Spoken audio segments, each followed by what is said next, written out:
We're heavily backed by Microsoft, and we've just brought out our first game called Splenny on Windows 8 Phone. Hello, I'm Ben Johnson. I make Sky Nations. I'm like a lone developer. I make my own game full time. Go buy it.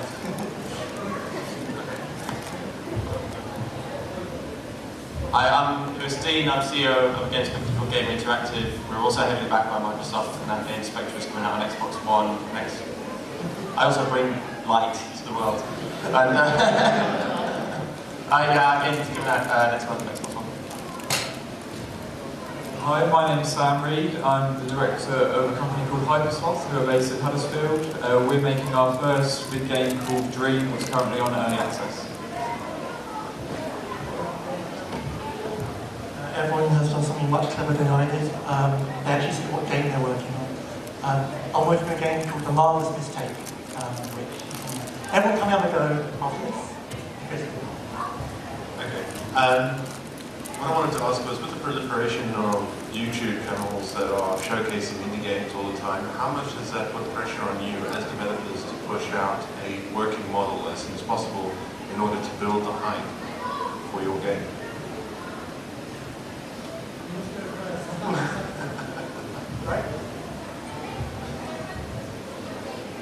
So, with my game, like, it's not finished, but you buy it and you can play it. So, obviously, loads of YouTubers pick it up and play it in an unfinished state.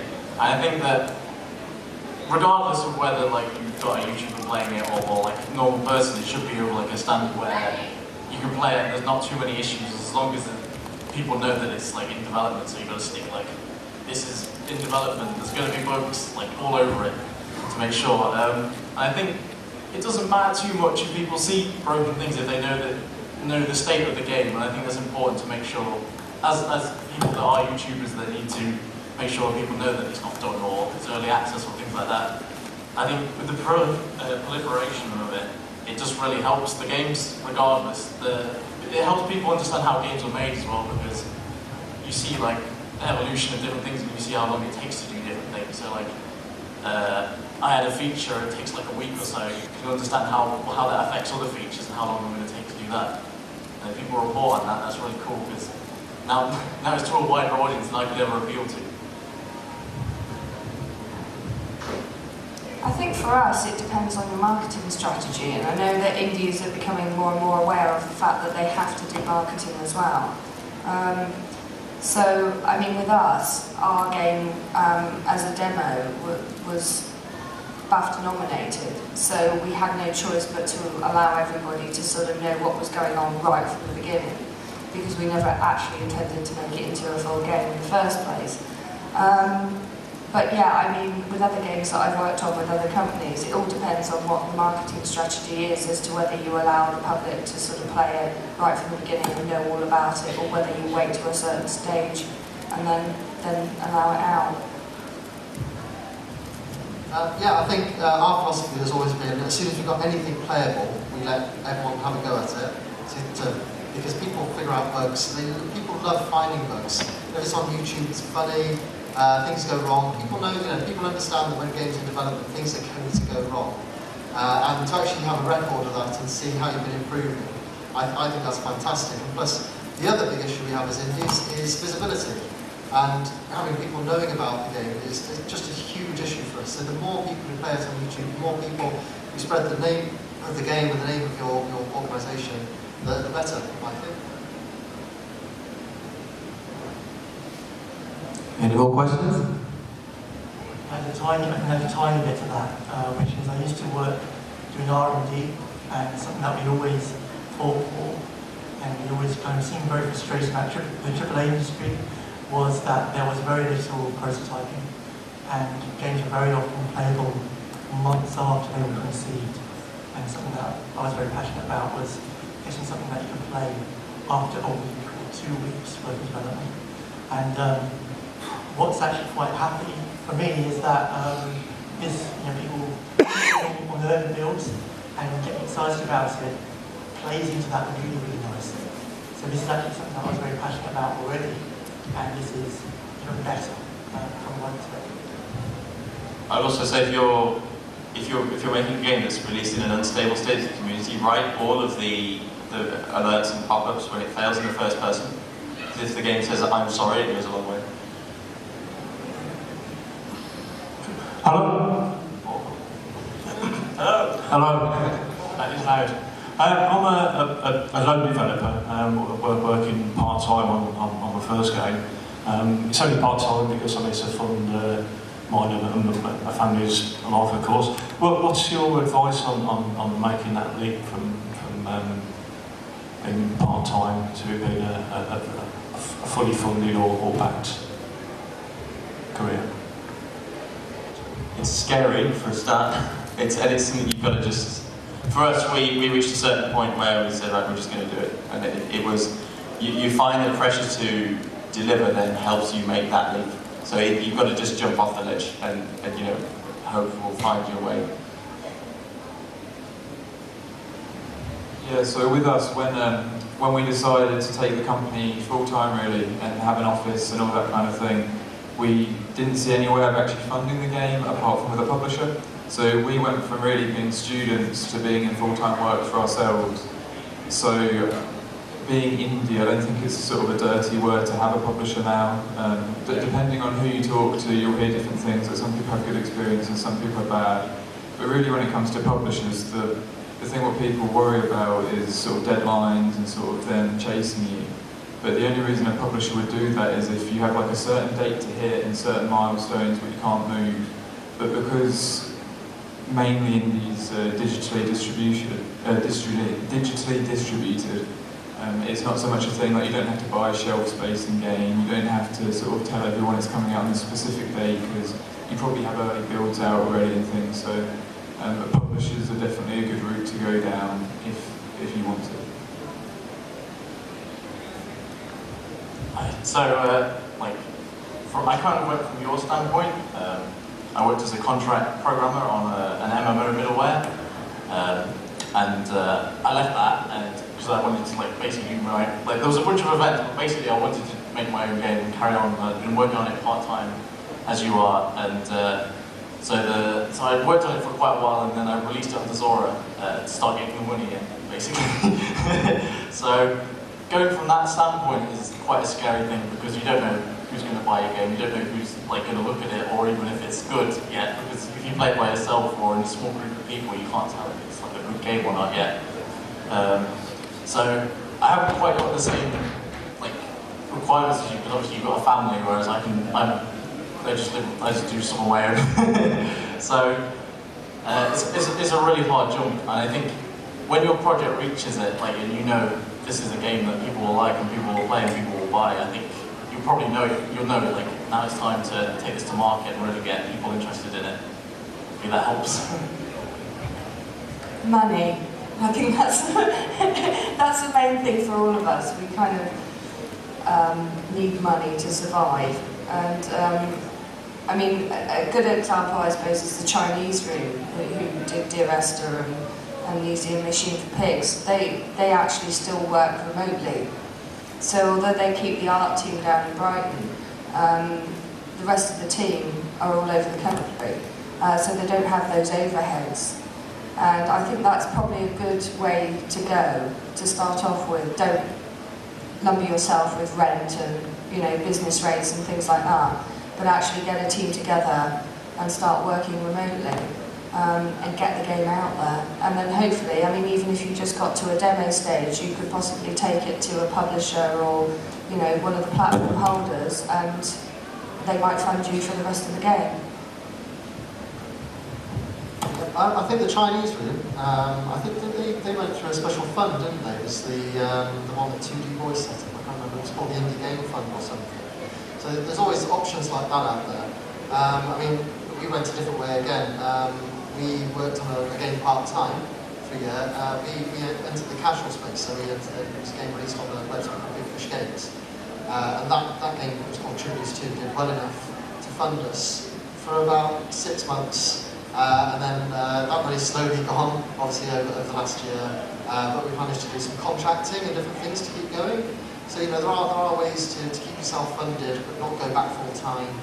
So we do programming. There's a company down in Bristol called Southern Moon we do programming for, and I've done some business stuff in the offices that I work in. So there's lots of different ways to do it, but it is absolutely terrifying to do when you first leave your job and you start. But it is so worth it. Working for yourself is fantastic. So let's add a little bit, is that you should you should meet as many other developers as possible and talk to them and get their advice, because come talk to me at the stand and I'll give you numbers and things like that and how I've done things and how I've worked out different things, and I'm sure these guys all do the same thing because it's like one big community. The audience is too big to compete over, so just get advice from people because it's going to be invaluable. I've got a bit of imposter syndrome here because these are more indie than I am. I'm working in a very small team, but I'm part of a startup company, and they are a technology company called Turbulence. So I've got more safety nets with that company than had I just left my job. And the reason for that, for me, is because I have family as well. So I think the most important thing is to do with the money, and if you can figure out a way of keeping some safety and still move forward. My less glamorous suggestion would be to keep doing that, because I've seen amazing demos from people in their spare time, and I think you'll keep doing that. I think just to kind of put a layer back on, a less whimsical answer than my first one. There are people out there who will lend you money, should you want that. So Creative England run funds where they will lend game developers money to develop games.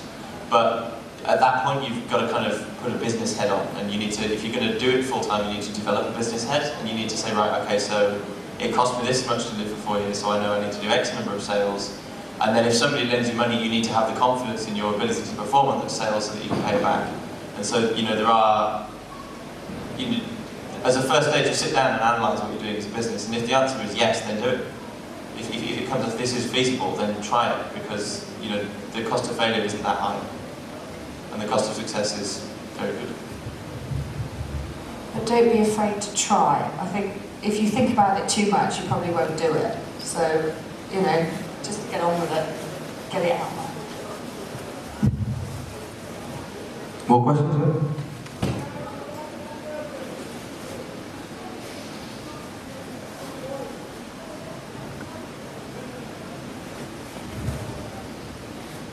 How would you get into the gaming industry?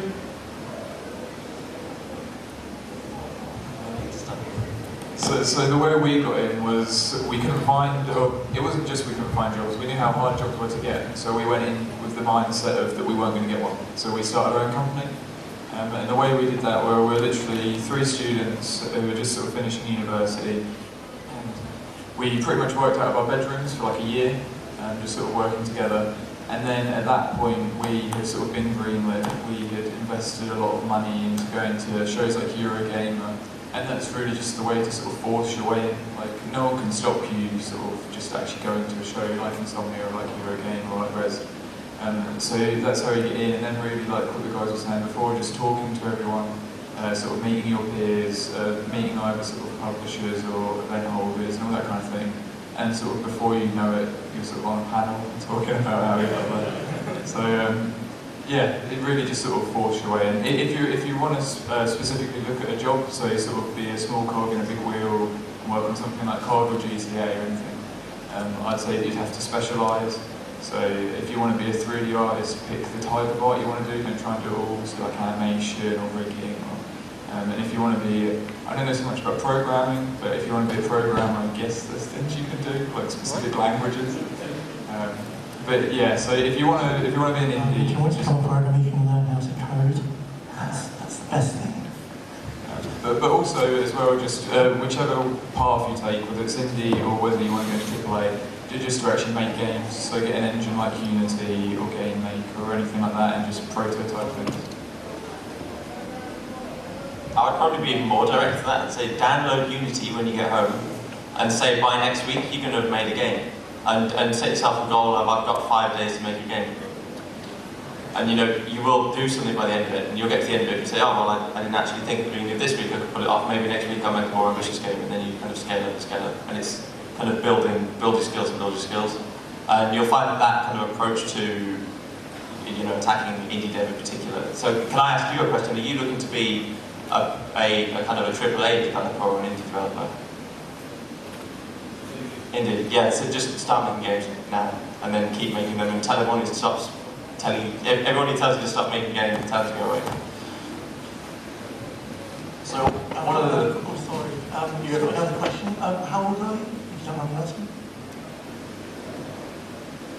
14. So when you're growing up, you'll be, what, 21? Say 21 if you're American. So that's 7 years. I work with numbers. 7 years. So a lot is going to be changed in the industry by 7 years' time. I don't know which way. So I absolutely echo that if you want to make games, don't ask for permission to start making games today. But also, if you've got an idea about what about games really attracts to you, is it design, or is it the technical aspect, or is it the artistry or animation? I would also try and focus your energy at school and go as far as you can in refining those skills. So Valve, I don't think Valve are here. Well, if they are here, they should say this. They've got a description of how they like their employees called T-shaped employees. And if you stand up with around that as T-shaped, what they mean by that is they're like someone who's amazing at one thing, someone who knows everything about programming, or an amazing artist, but they also understand everything else. So if you make games now, but also have an idea about what you're really good at, and become the best you can at that as well, I think whatever happens, you'll be in a good position in 7 years' time, 5 years' time, 4 years' time. So, completely agree with all of this. So yeah, just get stuck in and don't be afraid of failure, because you will make a lot of things that aren't good before you make things that are good. And your own bar for what is good is going to be very high, and it's going to be really hard to get to. I think everyone can attest to that, because we can all look at our own games and be like, this part of our game is rubbish. So you've got to, it's not a bad thing to fail. Like all of us, I assume all of us probably made games that we never released that were junk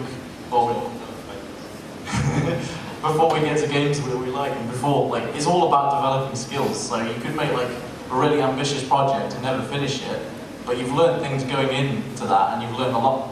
I've made loads of small games and loads of rubbish games that I've never released, but I learned so much from them, and they all just feed into whatever you do next, both in design, programming, and art. So if you just get stuck in and start messing around with them, if you're not sure which sort of part you want to mess around in, or if you want to do everything, then just have a go at everything. It's not going to be something like programming is a very steep learning curve. So if you you have to spend a little bit of time. You have to spend a couple of months and be because at the start it's going to be oh, this is impossible. I don't know how I can learn this. I don't understand how this works.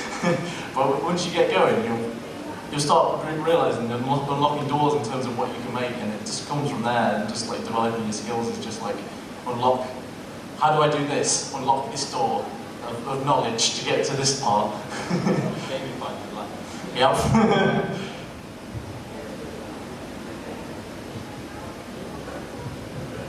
Yeah, just to really confirm what Adam said, if you're going to go AAA, you need to be really good at a particular thing. If you want to do indie, then you definitely need to have lots of different skills. I originally started off as a traditional fine artist before I became a game artist, and now I'm sort of doing paperwork most of the time.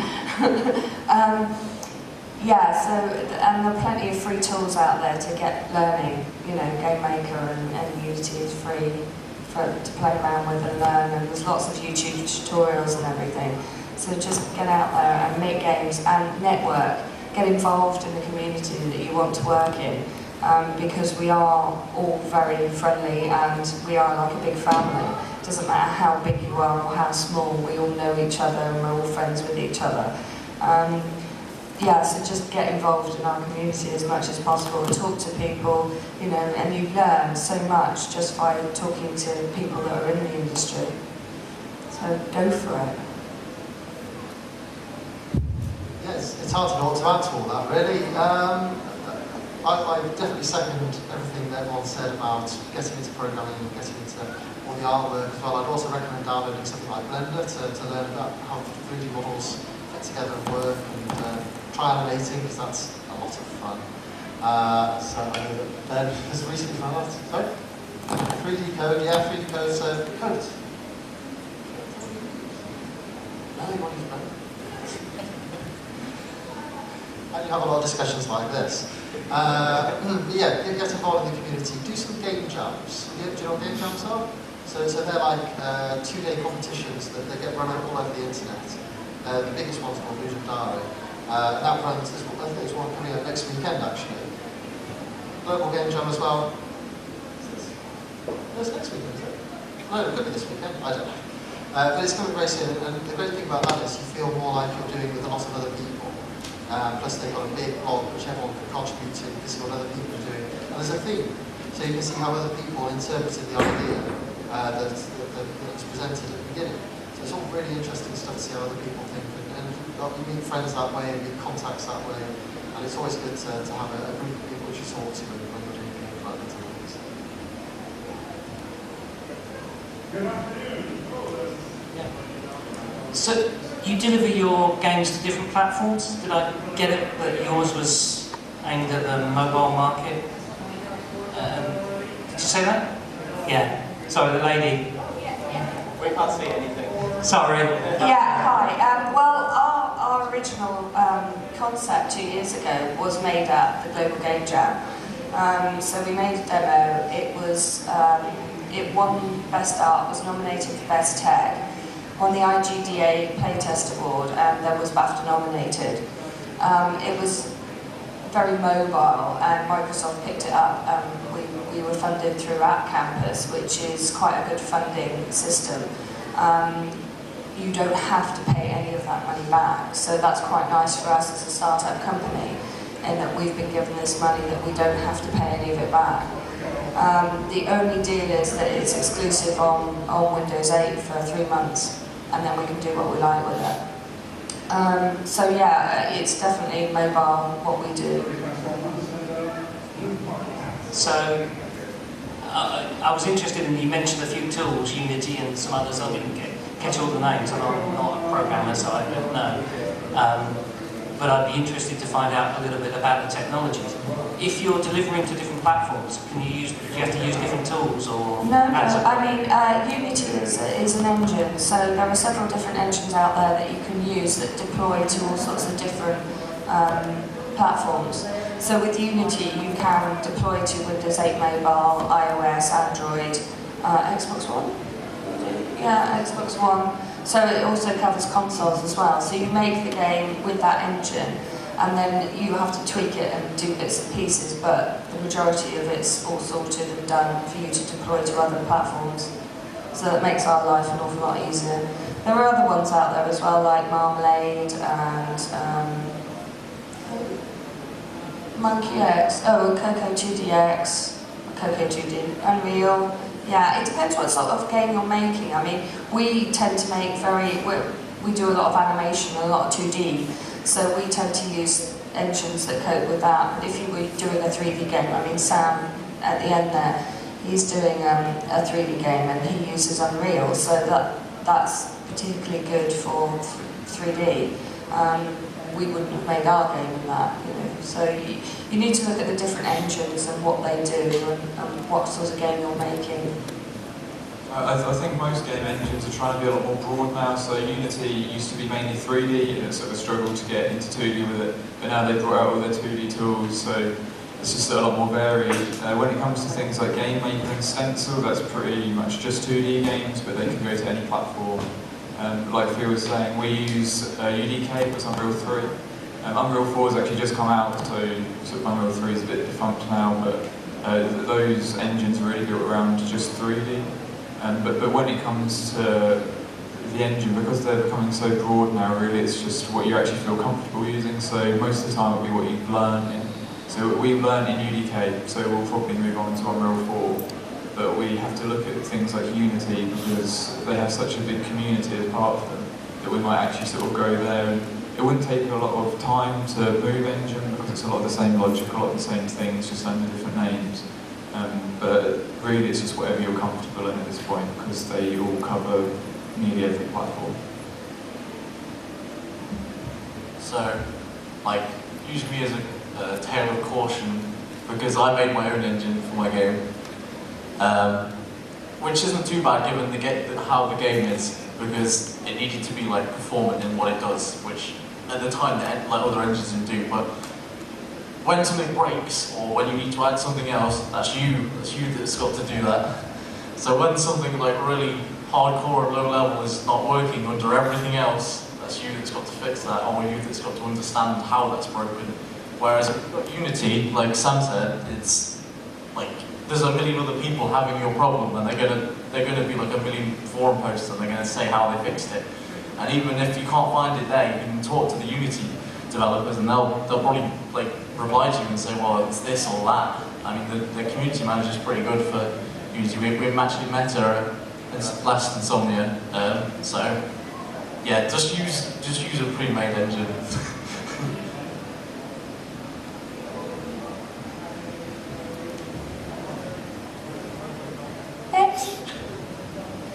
Hi, we've just started a studio about 2 weeks ago, 3 of us. How would you look, or where would you look to expand it with new people? Like, where would you find people to join your studio, so to speak?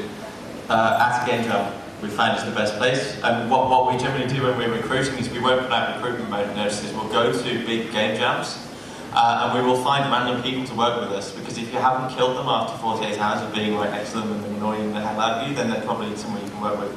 Because we find that the problem that you'll have is not finding skilled people. In the UK are actually quite good at educating people to make games, but actually getting your team DNA right to start, especially in the games, because you're going to go through hell. It's going to be horrible. Like 80% of what we, and then we get this nice little 20% at the end, and we get to go to conferences and show the game off, and people enjoy it. But like we work really long hours, and we don't get paid very much, and we never have any job certainty really, and you kind of, I say go for people who are going to buy into your vision, not people who you think are going to be useful. And we find those kind of people at game jams, because they tend to be the kind of insanely devoted people that want to stay up for 3 days and eat nothing but pizza, and that's our culture apparently. I think get involved in your local groups as well. You know, if you've got IGDA, run a chapter near you, get involved in that, meet other game developers, and you know, quite often you'll collaborate on something, and that's where you find people to join your team. So get involved in anything that's local to you. Yeah, so we hired our first guy probably about 6 months ago, and he was a friend of ours, so that obviously helps a lot. But when we were looking at getting an artist on board, we sort of did go to 2 or 3 different universities and look at sort of different portfolios. And really, people who graduate from university, for us as example, I feel like we've sort of been quite successful with our company, and sort of everything's going well at the minute. But we obviously made the jobs for ourselves. When it comes to just students finishing a games course and going out into the industry, it is probably less than 10% of people walk into a job, because a lot of them don't do what we're saying and actually make games. A lot of them just go to kill time, to be honest. So when you actually look at people who are finishing university, there's probably a lot of people out there who want jobs and have like a million portfolios for you to look through. So that's just another option.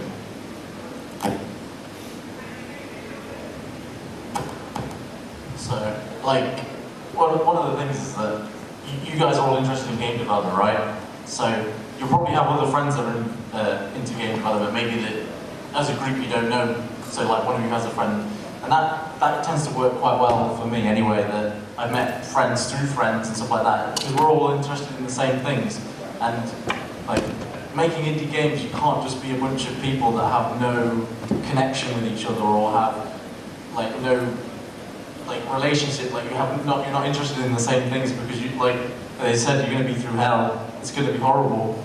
It's going to be like the trenches of game development, and you need to be like best friends. So you're going to be like probably the bestest of friends by the end of it, or you're going to want to kill each other. So if you pick the right people, you're going to be the best of friends. Person team, or is everyone? So what's it like being in a one-person team? Hard work. So as a one-person team, I have to do everything. So that's art, like programming, marketing, talking to like all the businessy people I have to talk to, things like that. So it slows you down significantly. But like even as a one-person team, I do have a friend who like I queue up old art like that I've redone and stuff like that. I don't think you can make a game alone. Even if you work alone, you need to meet people, you need to talk to people, because they're going to be smarter than you and they're going to tell you better ways to do things. And that's not a benefit you get when you work alone. Most of the time you're just doing it your way. And the other thing is that the onus is on you. When something goes wrong, there is no one that knows how to fix your game. Like, there's no one that knows it more than you do. There's like no support after you. You have to work it out. Sometimes that takes weeks. And sometimes it takes hours. So it's all So somewhere else you could actually look for, this is mainly just for, if you're looking for an artist, forums like Polycount and things are superb, because looking at sort of the quality of work on there, you'd probably think that a lot of people sort of are in industry and sort of AAAs. But to be honest, when you get to that level, you're not really allowed to share your work, and some studios even sort of restrict you just sharing sort of work you do part-time. So to be honest, I think the majority of people on there will either be freelancers or students. So those dedicated forums for like 3D art and things, and I'm sure there are some for programming, will probably be really good places to go. TigSource. Look on TigSource. That's like indie developer HQ, like Justice League Hall of Indie Games. Like just that's like where pretty much like a lot of like even like large people now like still go back to it and talk to people and comment on the games, post your stuff. People, if they like what you've done already, they're gonna like ask if they can join and be a part of that. I mean, like even with applying for people as a one-man team, I get a lot of emails saying, hey, I can do this job or I can do that. And I'm like, my game's not huge. People are just interested in working on it because they want to be part of different things if they like it. And so just like get into different indie game communities. TigSource, our game dev on Reddit, which is a bit up and down, but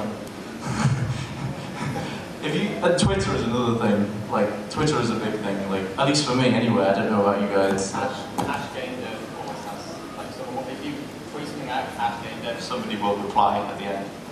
Yeah, exactly. So if you'll meet people on Twitter and they'll be like really good at what they do, and quite often they'll be like, oh yeah, I'll help you with this or that or anything like that, and you'll end up with be better for it. You just need to network essentially, not in like a cheesy business way, but in a like, hey, what's up? I like what you're doing. Let's play each other's games. Let's learn. But also, just as a last thing, I would be really cautious that when you hire people, you don't want to sort of hire this massive team and think, yeah, let's go, and then you've actually got enough money to survive for like a month. So for us, like I say, we're in a point where we've been greenlit and we've been published and we've got an office. But then if you think to take on like our one member of staff, we had to think, okay, we're going to hire them now, we need them till the end of development. Development's 12 months, that means we need to pay them for a year. Like the average salary for UK game dev last year was £22,500. So obviously we got an intern, so we sort of pay them considerably less than that. But it's still thinking like, okay, I need to budget like £15,000 for this person. Where am I going to get that money? So then if you're thinking, okay, I want 2 or 3 people, it starts escalating so quickly. So I'd really think, can you do that job if you just put in a few extra hours, or do you actually need a specialist? Not like we're hogging the mic then. Do you want to go next, and then I'll say that? Can I just say something? Yes. Yeah, I mean, game development in general, we don't do this as a job. This is a way of life. This is a vocation for us. And I think people that come into this industry need to understand that right from the very beginning, is that this is what you want to do. This is your life. And then you can sort of overcome all the other problems that you might have.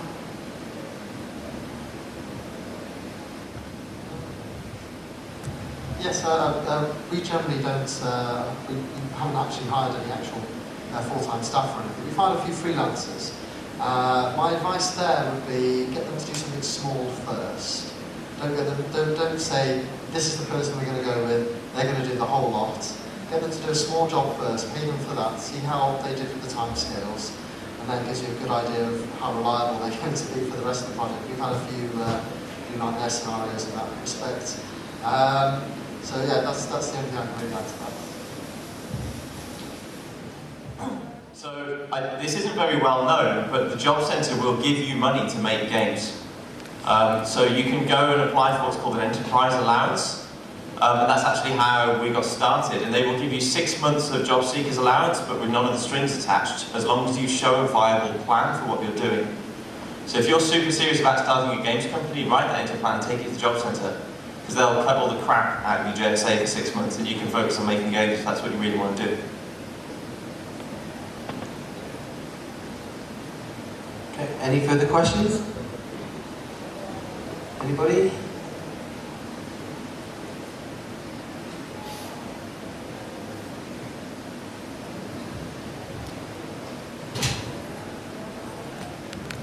Hello again. For the mobile app developers, what's your thoughts on the paid versus advertising models?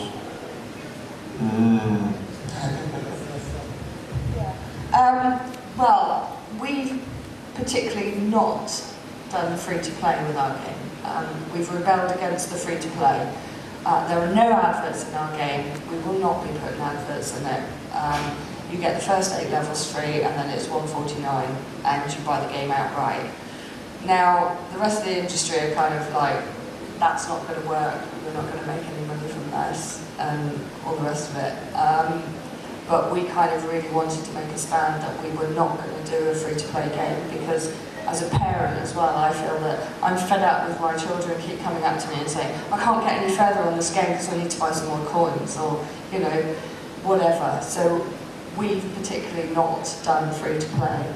The outcome of that remains to be seen yet, because it only got released 2 days ago. But I've got nothing against free-to-play if it's done right.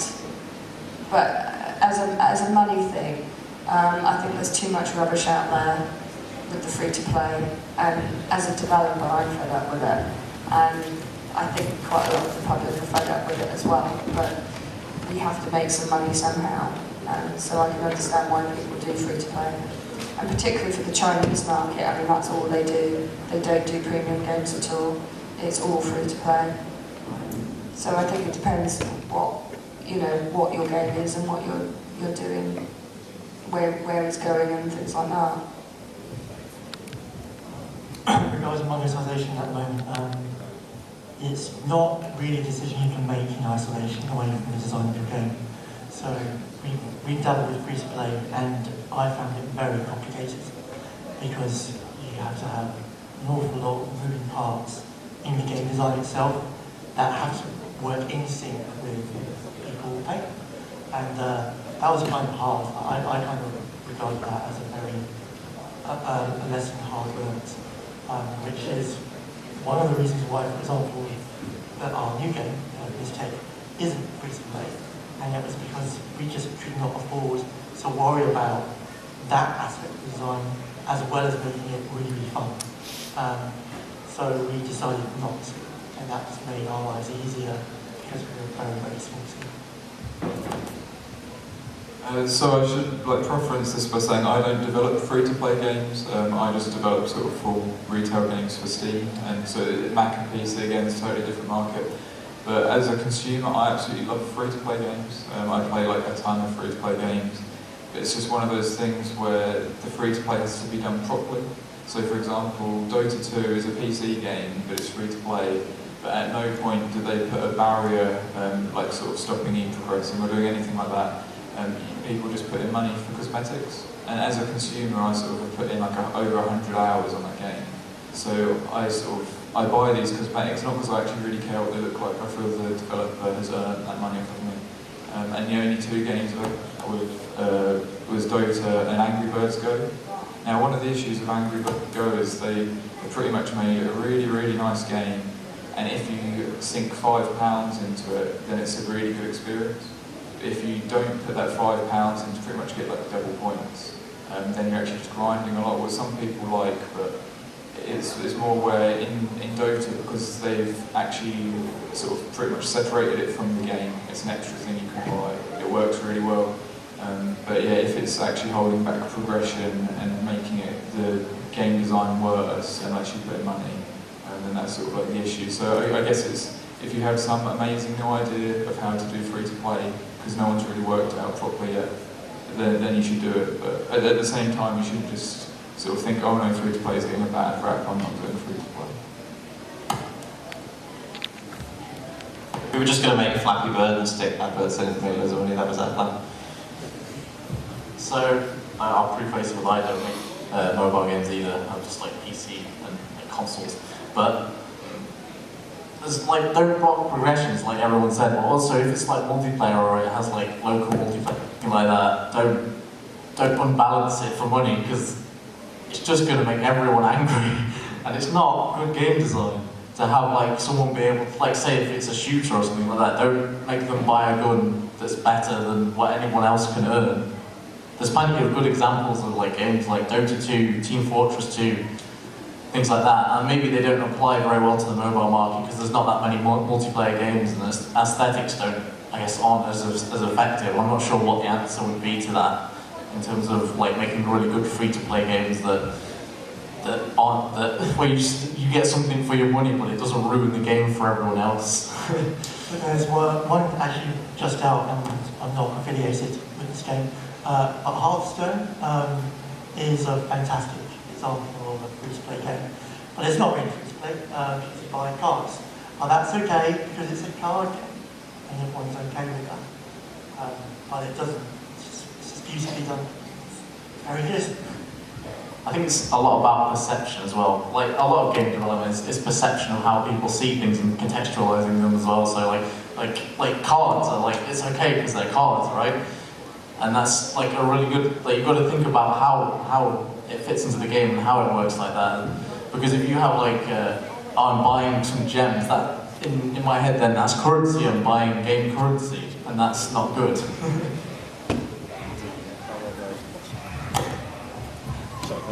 But also I just wanted to add with Hearthstone is that you can buy these cards, but you can actually still do everything in the game if you do want to grind. So I get that it's sort of seen as differently because it's cards, but you still actually, it's not like buying a weapon, so I'm buying this card or can beat everyone, because you actually can still get every card in the game. So it's just game design decisions like that, what you need to think about when you go to free-to-play.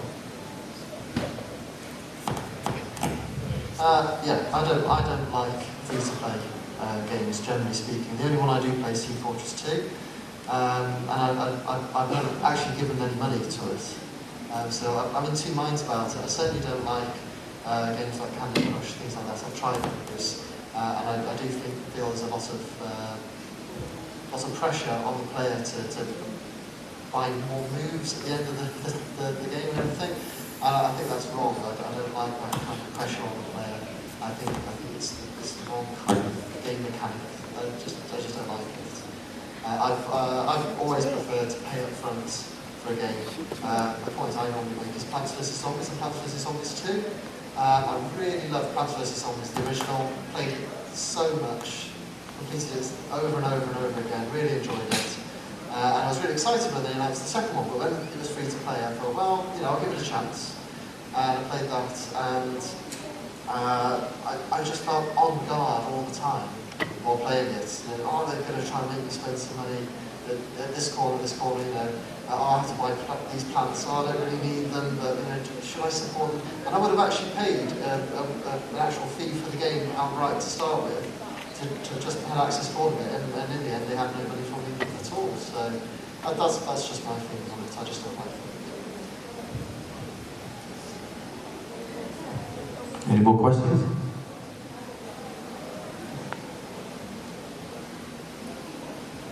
I think that's it. Okay, thanks guys. Thank you. Thanks to the panel. Thanks for the questions. Cheers.